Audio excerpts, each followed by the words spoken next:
What up, YouTube? I am back. Not because people watched the first version of this video, part one, because I think it's got like 30 views, but because I'm a completionist and I got a new microphone and I want to see how much better this one sounds than the last one. Plus, the next couple monsters are actually more interesting. So, without further ado, because the last one kind of was a long video, so here we go. The next classic D&D monster that you don't see often outside of D&D, but has become pretty popular, the Owlbear. This has become more and more popular in recent memory. The Owlbear was never a very... Yeah, because when she turns into an owlbear in the trailer for the D&D movie, it looks awesome. That's why it's more popular. Also, it ended up in one of the children's books, so my daughter likes them now. Because O is for owlbear, which you won't find in a zoo. And she's just like, I like the owlbear. Because she likes owls, so yeah, it's all good. common, like, regular monster, but they've caught on. And look, it's a bit of a silly thing. It's just like I don't know, we'll combine two monsters. Say, I guess a griffin is the same thing. We'll combine an eagle and a lion. We get a griffin. But they didn't call it a eaglin or a Ligel. So I think, like, I know, it's an owl and a bear. We'll just call it an owl bear. So that's true about the griffin, but hippogriff is hippo meaning horse, like the Roman hippodrome where you go to see the chariots, and the griffin. But yeah, you're right about the griffin. So yeah, fair point. I'm gonna shut up now. You could give it a better name. Anyway, so become fairly popular. These things, they're big, all right? So a bear is already a fearsome creature to try and slay, okay? A bear by itself, really aggressive, could fit into a monster manual quite nicely, but an owl bear, the abilities of an owl on top. They should have good eyesight then, we'll see. Owl bears are extraordinarily vicious predators with a reputation for ferocity, aggression, and sheer ill temper. All right, yeah, okay, nasties. They tend to attack nearly anything that moves without provocation. All right, okay. Both of those things exactly the same in 5e. I'm looking at the D&D Beyond 5e entry on it, and yeah, same thing. Scholars have long debated the origins of the owlbear. The most common theory is that a demented wizard created the first specimen by crossing a giant and an owlbear. You know what probably happened? Hey! Yeah? What the hell is this? Oh, you didn't really give any specific guidelines about mating. Full-grown male can stand as tall. So in 4th ed, they decided that these were fey creatures, and now in 5th ed, they're like, but the elves have known them for... And it's the same. They just kind of jam that both together so that they don't contradict themselves. But that's 5e. Because they did a lot of weird stuff in 4e. They're like, let's erase all that. Forgotten Realms is especially bad with that, so... yeah. Tall as 8 feet and weigh up to 1,500 pounds. Adventurers who have survived encounters with the creatures often speak of the bestial madness they glimpse in its red-rimmed eyes. So in combat, owlbears attack prey, any creature bigger than a moose, okay, on sight, always fighting to the death. Okay, this is significant because in a lot of regular animals, if you injure it enough to make it think like, okay, this is not worth the risk, this meal, I'm already getting, not worth it, they'll flee. So that is something that I do in my games, and it brings back something that I took from 4th edition. Yeah, that's right. I'm mentioning something positive from 4e. They added in 4e something called the bloodied condition. I don't use it mechanically the way that they did in 4e. There's a lot of things that procced off bloodied, which I don't do in 5e because there's nothing that does that. But I do tell my players that they're bloodied. I use Roll20, so I put a little icon, a little like bleeding heart icon on the creatures so that they know which creatures are bloodied, so that they know, hey, this one's closer to death, we can wail on it. And also, when an animal gets bloodied, it would usually just flee, which is exactly what he's talking about there. So I suggest you use that bloodied condition, half max hit points, or fewer, creatures bloodied, and that way, that's just, one, it's a good indicator so players aren't like, on a scale of 1 to 59, how's the owlbear looking? And it's like, no, you don't know that. Shut up. But you do know it's at half or lower hit points, so that gives you a clue as to how close to death this thing is. So I do suggest using the bloody condition from 4e. There was some good stuff in 4e, just not the main game mechanics. But of course, some animals are willing to fight to death, but that all owlbears are willing to fight to the death actually make them more dangerous, significantly so. They slash with claws and beak, trying to grab their prey and rip them apart. So beaks are interesting. I've seen birds of prey, what they can do with those beaks. They are like, they gouge and can rip flesh and stuff. Is that inherently more dangerous than a maw with like teeth? I think it's about equivalently as ouch. So Yeah, in 5e, the claws are 2d8 plus 5 damage, and the beak is 1d10 plus 5, so the claws are definitely more efficient. Which makes the beak kind of like, why, I guess? I don't know. the real question that you'd have with an owlbear like this is how well can it get through armor? Certain jaw strengths could, bend and crush armor, and it depends on the type of armor. Brigandine doesn't have structure, and so that could still crush you even if the claw can't dig into your flesh. So armor isn't necessarily a guaranteed protection. And the problem with the owlbear, it's so big that its whole mouth could probably fit around the head. And even if won't crush your head, they have enough strength to just throw you around. I watched a video the other day where a camel literally opened its mouth, grabbed a guy around the head, and he fully fit the head in the camel, fit the guy's head in its mouth, picked up the guy, just with the strength of its neck, and by the head, and there it is. There's video. Him. A camel did that. This is a creature that's even stronger. And, relative size, camels on all four legs, but I'd say at least as big, or if you're not bigger. And so even a helmet might not save you if they could just wrap the thing out and throw you. So this is a dangerous creature, so dangerous, in fact, that one of the primary things you want to do, once again, is keep your bloody distance. So not trained in athletics, but it does have a 20 strength, so its grapple is plus 5. So if you want to try to mimic that tactic that Chad just described, grapple probably be the way to do it, I guess. Grapple, and then basically just use the is it bull rush now? I don't remember. It's the using a check to knock somebody back some distance, just like, make the person roll their athletics or acrobatics, roll that plus 5 strength mod thing, and I went back 5 seconds. It's interesting. Smacked my keyboard. And just have them roll against it, and then just describe it as whoosh, whoosh, the helmet. So that'd be cool. It's a good way to do it in 5e, and it's already in the rules. One of the primary things you want to do, once again, is keep your bloody distance. So yes, we are relying on the trusty warbow. And once again, it doesn't look like a warbow, does it? But it's actually more powerful than many of longbows that you get, especially the ones on the market. On the market, it's really hard to find a 100-pound longbow.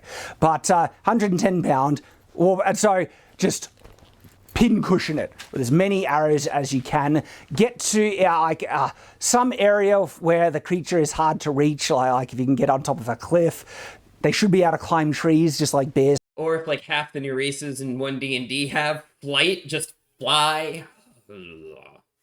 Stop giving things flight, and stop giving everything dark vision. Although speaking of dark vision, the owlbear does have dark vision, which makes sense because it's an owl and they have night vision. It's not quite the same thing as dark vision, but it's 5e.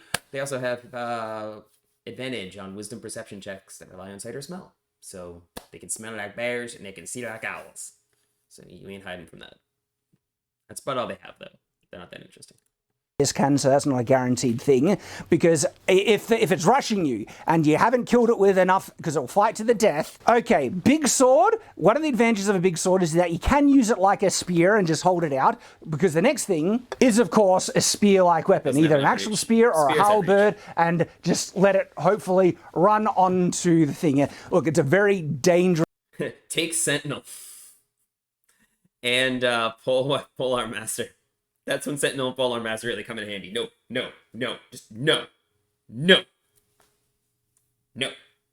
Creature to face. I'm not saying it's going to be easy by any means, but the tactics are keep your distance. If you can't kill it with a bow and arrow, do it with ranged weapons at a distance as far as you can, and use its own momentum against you. Keep distance so much that you're off your screen, hiding in that rock. It's got an elven cloak, I guess. you. Because if it impales itself fully on, your weapon, and you can get it in the lungs or heart, that's a death blow, okay? Even if it doesn't die right away, but again, a single arrow that pierces the lungs, and so if you get it usually along the rib cage, there's a good chance that you'll pierce the animal's lungs, and it's going to die. It'll bleed out, and that's how, like, even just light 50-pound bows can take down deers, even moose, if you just right in the ribs. That's good to know. I mean, that's 50 pounds, but that's not going to do the job because, yeah, it's 50 pounds, but it's got a lot of crap in the way. It's not really launching arrows. It's got a giant band. But that's it's at 49 right now, so that's cool. Through the lungs, and hopefully even if you get the heart, that'll be really a death blow. So what your hope then to kill an owlbear is probably do an attack that has lethal potential, that's going to cause it to bleed out, or from internal bleeding or otherwise, right? So yeah, aim for the rib cage, hopefully puncture the lungs. Again, none of this has anything to do with D&D. To aim for the rib cage and hopefully puncture the lungs, you roll a nat 20 when it has less than your damage potential in hit points left, because that's just how it works. Or if your DM's like one of those DMs who's just like, that looked like a good hit, it's dead, right? Which happens. They have significantly fewer hit points if you're using the optional rules I talked about with the bounded hit points thing, because then they would have what? 3d10 is 11, 16 and a half plus 9. So they're like 24 hit points, which you can do in 1 or 2 hits with an arrow, depending on how, if you crit, do well enough, especially if you have sharpshooter. Old sharpshooter, because obviously when D&D, sharpshooter don't work like that no more. With an arrow, then run, or do something to get to safety. Put something in between you. Is it a tree? You just go around the tree or something like that. And pretty sure they can climb trees. They don't have a climb speed, but like they do have a speed of 40 feet. So good luck outrunning this thing. Then if you have a spear, maybe you can keep it at bay as it's trying to, rush you and stuff. The problem is, if they do rush you, try and put something in between you and them. But that's the kind of main the fighter. Sorry. tactic that you would want to go with. Still, tough creature to fight. But there are other things that the owlbear can do against you. For instance, it has an improved grab attack. To use this ability, an owlbear must hit with a claw attack. It can then attempt... Yeah, it didn't... they didn't bring this into 5e, which is interesting. Because it probably got some crazy powers in 4e as well, but like in 5e, just... all it has is multi-attack. Makes 2 attacks, one with its beak and one with its claws. That's it. They're not that interesting in 5e, which is unfortunate. Attempt to start a grapple as a free action without provoking an attack of opportunity. Yeah, that's dangerous, because when it grapples you, even though it's using, its arms, its claws to grapple, it has a third weapon which is crazy dangerous, and that's its beak, okay? And that's something that we don't have when we're grappling something. We can try and bite, but it's not... So yeah, I would actually, if you want to mimic this, just don't give it improved grapple or anything, but when it grapples as a tactic, give it advantage with its beak attacks. Just like I would suggest in my last video, if you're grappling someone and you're using a dagger, you get advantage. I would say give it advantage with its beak. Not its claws, but its beak. So if it grabs you, you can just start pecking, and then you grab it and just start shanking. And 1d10 plus 5 versus your 1d4 plus whatever your strength or dex is. Yeah, we'll see who lasts longer. Owlbear's totally going to win. It's just not... Anyway. Hugely effective. Your only option is, again, dagger. If it's grappling you, you're not going to be able to grab the sword. You won't be able to use your bow. Trust me, every adventurer should have a bloody dagger. Daggers are great, and they still could do great damage. If you had to say an armored arm or something, and get its beak out of the way, stab it in the neck, in the eyes, or something. Yeah. Again, my suggestion is if you're grappling something's grappling you, you should be able to just make a grapple check to also grapple it. Pretty simply. And then, yeah, you should get advantage with dagger attacks and probably disadvantage with any weapon that requires 2 hands. And yeah, maybe not be able to grab weapons that are sheathed, that they're not small like daggers, because you can't reach them. If you want to simulate what he's talking about, that's how you do it in 5e. Just that optional advantage with a dagger and when grappling. It's simple, but it makes sense, and it makes daggers better. And again, that medieval tactic of, hey, look, it's a knight, pile on him and just start stabbing.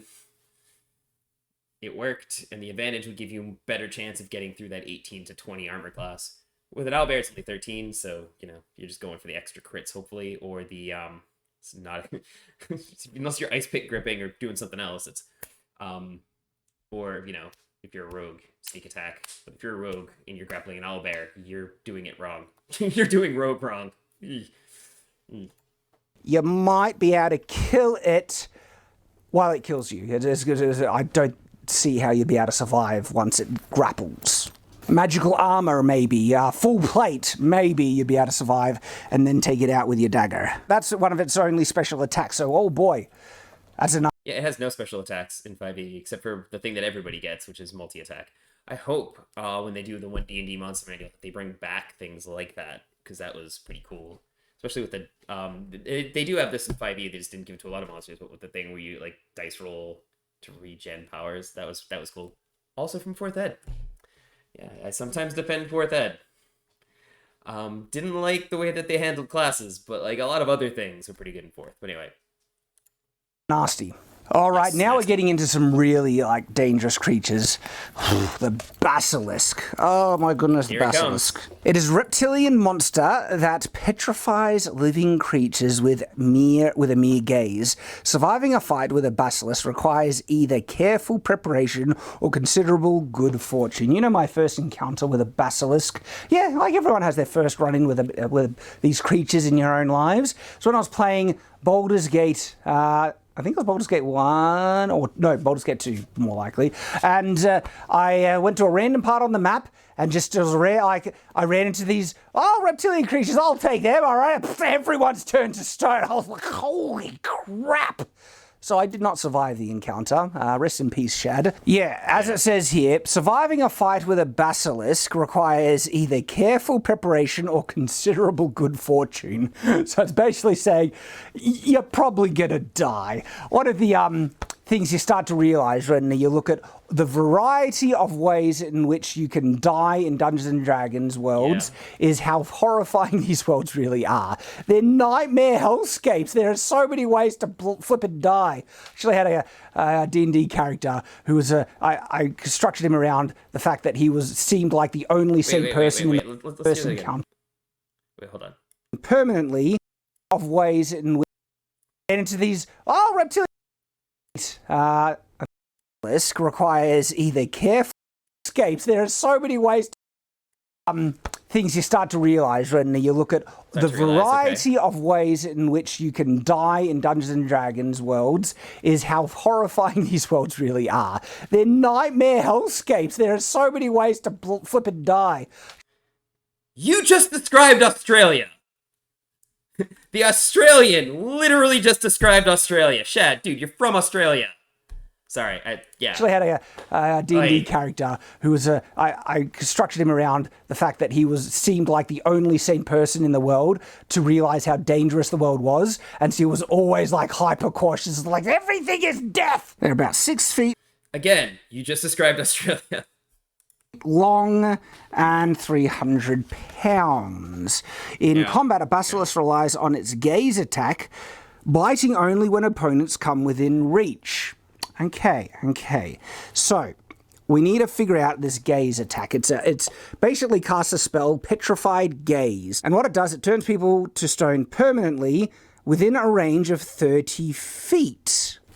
Like that's just under 10 meters. That is actually really short range. It's very short range, yeah. The way to beat a Basilisk, shoot it from a distance. I mean, a good warbow can reach, 300 feet? Easy? So anyway, if the warbow can easily shoot, 300 feet, if not much longer, okay, wow, it's a gaze attack. It needs to be within 30 feet. That's really short. So... Still the case in 5e, but there's another tactic as well, that the 5e, the stat block actually gives you the tactic, which is crazy. there are limitations to it, but of course, if you're within that range, you need to make a fortitude saving throw, 13 to negate. Constitution 12 in 5e. 13 isn't impossible to beat. I think it's 12. And if you have mild, constitution and fortitude bonuses and stuff, you have over a 50% chance to survive the gaze attack. It doesn't seem like anything prevents it. A shield, if it just hits the shield, it'll petrify the shield and you. So, in 5e, they specify that you have to see it. So it has to do with eye contact. You can avoid the gaze. So all the stuff he's about to say about armor and stuff, I'm just going to skip it because it doesn't apply to 5e anymore. He talks about like throwing a shield up in the air to block the gaze, but really it's about eye contact. And they even spell that out in the petrifying gaze bit in the monster manual, which is good. So just avoid eye contact. You can avoid eye contact when you can't see it. And you take penalties, but if you do something to, or hit it with spells that require sight if you're within 30 feet of it, or you can hold up a mirror, because not only does that not hit you, but it sees itself in the mirror and gazes at itself. And because it's like, I'm right, because they're not that smart. Int 2. Wisdom 8. Charisma 7. So they're not the most mental creature on the planet. But yeah, their bite's also nasty. 2d6 plus 3 piercing plus 2d6 poison damage, which is pretty intense. But yeah, the gaze, that actually tells you... That's one thing about 5e that was better than 4e and 3e, is that it like describes stuff like this in the stat block. It even says, creature this surprise can avert its eyes to avoid the saving throw at the start of its turn. If it does so, it can see the basilisk till the start of its next turn, when it can avert its eyes again. And from 4th ed, I believe this is where they got the other change, because in 3rd it's it was save or suck. In 5th, and they did this with a couple of things, and I think this is really good game design. You make a DC 12 saving throw. If you fail it, you're restrained. And at the end of your next turn, you have to make another DC 12 saving throw. I don't think you still have to be making eye contact. I think it's just the effects. If you fail that, you're petrified. If you succeed either of these saves, then you're fine. But of course, it can look at you again. And it's not an action. It's just... You're fighting this thing. If you're within 30 feet, you have to deal with this. Not an action, just something you have to deal with. So I think that works a little better. It's just making eye contact with everything on the battlefield. Like, you look into my eyes. And it's getting all creepy. Just avoid eye contact. Women who take public transportation already know how to do this professionally. Alright, so I'm actually going to skip a bunch of this stuff. He talks about throwing he throws a pebbles in the air. Oh, but he does talk about something with arrows. So let me get to here. In the armor, you're not punching through it because the armor doesn't get damaged. And so armor works. Armor doesn't get damaged in D&D, is what you're talking about. Works in an interesting way in D&D. I do it differently in my own roleplay. Most people do it differently in their own role-playing games, but this is a very simplistic view of armor where it's a combination.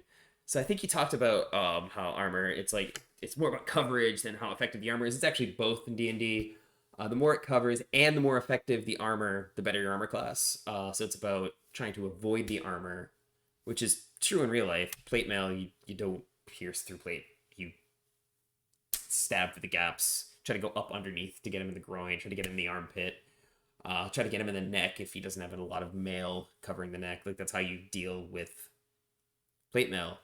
But yeah, D&D armor class, it's based off of a war game where one unit was 10 people.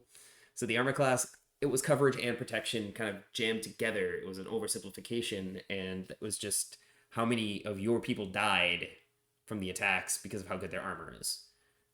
And that just kind of persisted to this day. So it's one of those weird things. I know most people, when they make armor systems, it's damage reduction. So you get hit and you just subtract the armor from the damage. But that also creates other interesting things, and plate doesn't really work that way. It's more, you gotta hit me in the right spot. So I don't know if it's better or not.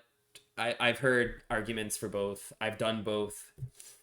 So it just depends. I know in my bounded hit point system, I give you resistance to certain damage types, because you're either hitting someplace because you're not piercing the armor with this. So you're hitting someplace non-fatal or not hitting me at all, right? So like, if you're using piercing and slashing against plate, you have to hit me someplace like the armpit, right? Because you hit me in the chest with an arrow, it's just gonna shatter and I'm gonna keep moving.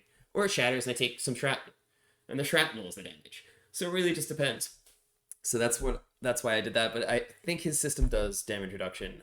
His system's also a little overcomplicated, but most people, when they make their own system, end up going either oversimplified, like where it doesn't matter what you're fighting, it's always just whatever you can roll over a certain number, and so you're just as effective against dragons as you are against peasants. I mean, kill peasants faster because they die easier, but you know, the 16 hit point dragon in Dungeon World is a very interesting example. That you're not supposed to be able to just damage that with a sword. That's why it's a 16 hit point dragon. Not the point. Yeah. So it's either that you're just rolling against a number that everyone's rolling against, and it doesn't matter what you're fighting, or people make go overly complicated where you're just doing way too much math in a single roll. I like math being behind the system, but you shouldn't be doing a lot of math at the table. That just slows down gameplay, especially if you play with people that don't math good, which happens. Systems, but as a result, the +7 natural could just be the difficulty in finding one of the gaps between its scales. But again, we don't know how strong those scales are. +6, it looks like in 5e, they don't actually tell you like they did in 3e, which would be nice if they did. So because you have to like calculate it yourself, because they get a -1 dex from an 8 dex, and they get a 15 armor class, so it must be +6 natural armor. But like you have to figure that out yourself now in 5e. But whatever.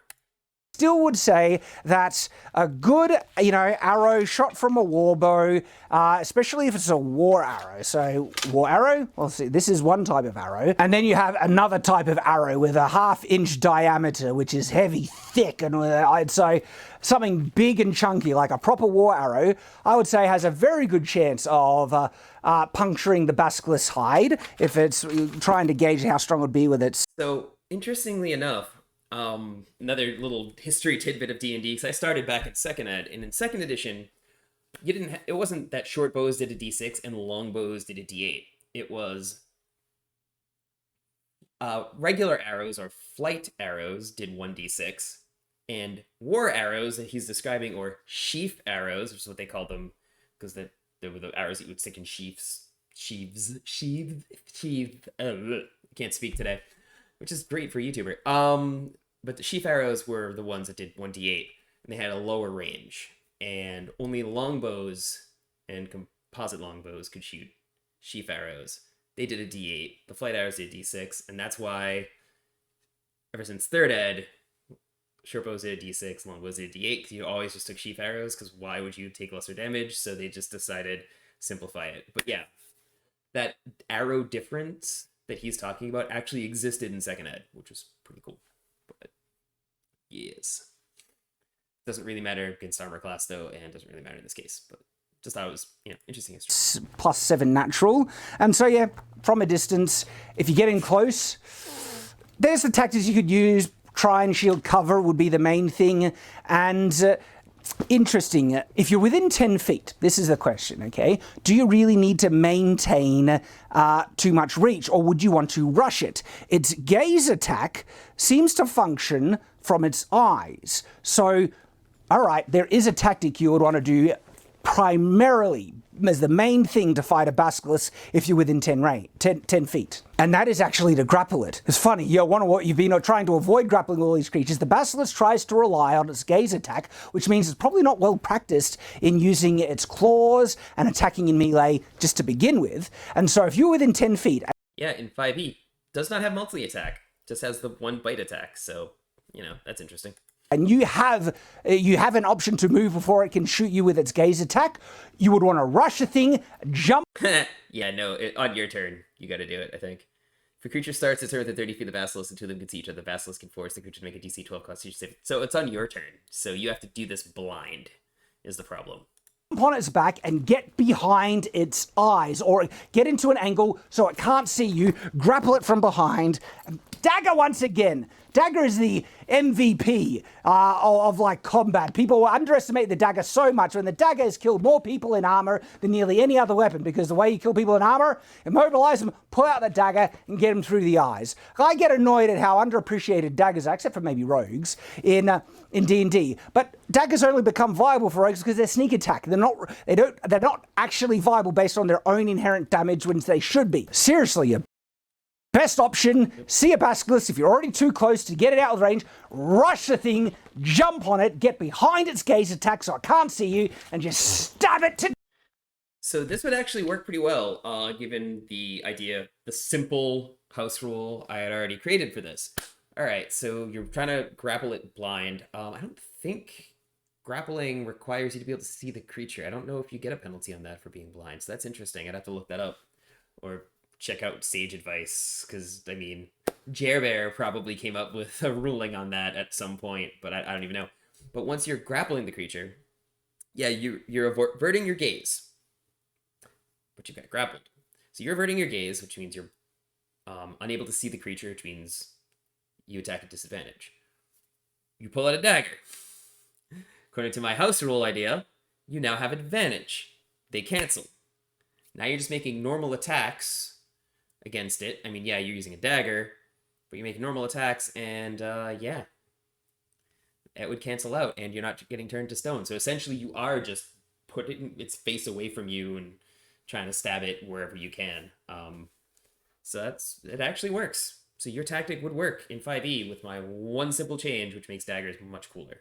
I definitely recommend you use that rule and don't use the unarmed attack things from 1D&D. Keep it with a skill check, or if you don't like the skill check, which I understand, replace the athletics with a strength save and the acrobatics with a dex save. So if you're proficient in strength saves, you can grapple with strength, and if you're proficient in dex saves, you can avoid a grapple with your dex save. That's just to get the bonus. It's kind of like being trained in the skill, except it's more about the class and the class's training than a skill. Because I know one of the reasons they got rid of it from skills is because they didn't want skill to be used in combat. Like, there's certain skills that just, like, why would these skills be used in combat but no other skills? It's weird. You can use the saving throws instead. So basically, it's just if you're proficient in strength stuff, you can do it. It would be weird to saving throw to attack, but it works. Death. And then you probably have good chances of surviving. That is a good, solid tactic to do. There you go. All right. Yeah. Next monster. Now we have the Displacer Beast. It's a classic one in Dungeons & Dragons. Which, for some reason, I could not find in a quick search from D&D Beyond. So, actually, I think I'm going to stop it here, because the Displacer Beast, yeah, it's a thing. This is already, looks like it's a 32-minute video, so I'm, this is much longer than it needs to be. But yeah, so conclusions. Owlbear, the name is cool enough. If you really want a cooler name, just switch the language, right? Like, Malto-shon, which is my terribly, hardly pronounced Chinese, because Maltoing is owl, shon is bear, Malto-shon, cat-headed bear. Fun. Shad went on to describe Australia and how it's deadly. We also talked again about armor and grappling and using daggers, and then there was a sheep arrow thing, and yeah. So that's that. Hope you guys enjoyed it. Like and subscribe, and hopefully my next D&D video will be more original. Was thinking about doing a thing about how people don't take into account the exploration tier. I touched on it on my open letter to Jeremy Crawford. Check that if you haven't yet. And I think I might do a whole video on it, because I think the exploration tier and the social tiers are not counted when people are talking about game balance. We only think about combat, and I think that that's why a lot of people think like certain classes are weak, because like the ranger dominates exploration. Like, just the original ranger in the 2014 player's handbook dominates exploration. In fact, to the point where it actually makes exploration boring. It's like, oh man, exploration, all right, so I'm gonna use all these rules, we're gonna make exploration fun, I'm playing a ranger. Oh, all right, well, I guess we're just back to normal then. I mean, it's just, but anyway, all right, anyway, if you want me to talk about the exploration tier in another video and how people don't balance to it and why we should, let me know in the comments. Otherwise, peace out, everybody.